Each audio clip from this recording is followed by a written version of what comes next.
Aku lahir di tengah dua keyakinan yang berbeda.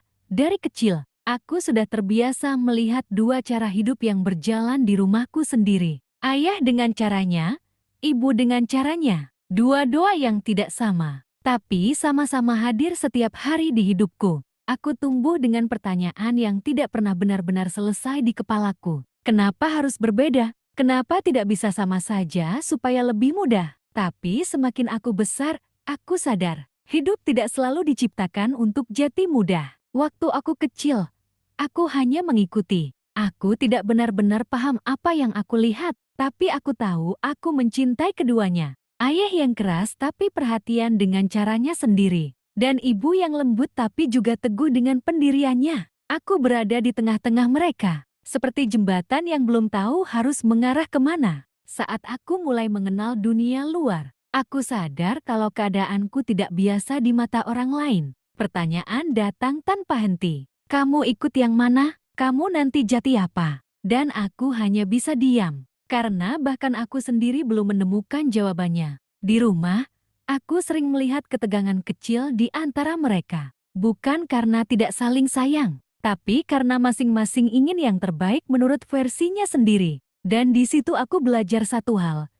Cinta tidak selalu berarti harus sama. Sekarang aku mulai mengerti. Mungkin aku tidak diciptakan untuk memilih salah satu. Mungkin aku diciptakan untuk memahami keduanya. Untuk mengambil nilai dari masing-masing, tanpa harus menghilangkan salah satunya. Aku tetap aku, bukan milik satu sisi saja, tapi hasil dari dua dunia yang berbeda yang kebetulan bertemu di hidupku. Aku mulai menjalani hidup dengan cara yang lebih pelan, lebih hati-hati, bukan karena aku sudah menemukan semua jawaban, tapi karena aku berhenti memaksa diriku untuk segera memilih sesuatu yang bahkan orang dewasa di sekitarku pun masih sulit sepakat. Di rumah, aku masih melihat perbedaan itu.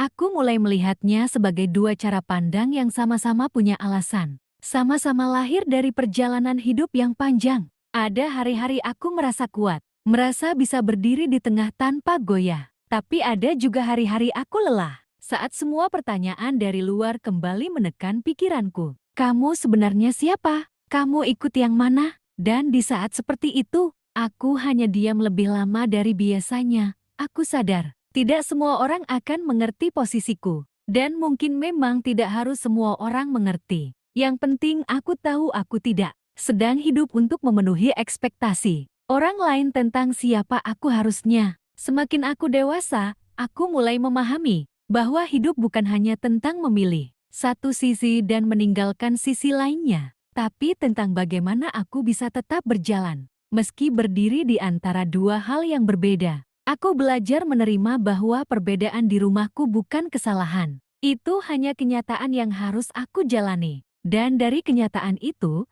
aku membentuk diriku sendiri. Sekarang aku tidak lagi mencari jawaban untuk harus ikut yang mana. Aku lebih sibuk mencari cara agar aku tetap menjadi orang yang baik, tanpa harus menghapus salah satu bagian dari hidup yang membesarkanku. Karena pada akhirnya, aku bukan sedang terjebak di antara dua dunia. Aku sedang belajar hidup di dalamnya. Di akhirnya, aku berhenti mencari jawaban yang selama ini kupaksa untuk ada. Aku sadar, aku tidak harus memilih salah satu untuk menjadi utuh. Aku hanya perlu memahami bahwa aku lahir dari dua jalan yang berbeda. Dan keduanya membentuk siapa aku sekarang. Dan saat aku menerima itu, untuk pertama kalinya aku merasa tenang karena aku tidak lagi tersesat di antara dua dunia. Aku sudah berdiri di hidupku sendiri. Tidak semua orang lahir dari keadaan yang sama. Dan tidak semua hidup berjalan di jalur yang sederhana. Perbedaan dalam keluarga bukan untuk saling menjatuhkan, tetapi untuk saling memahami.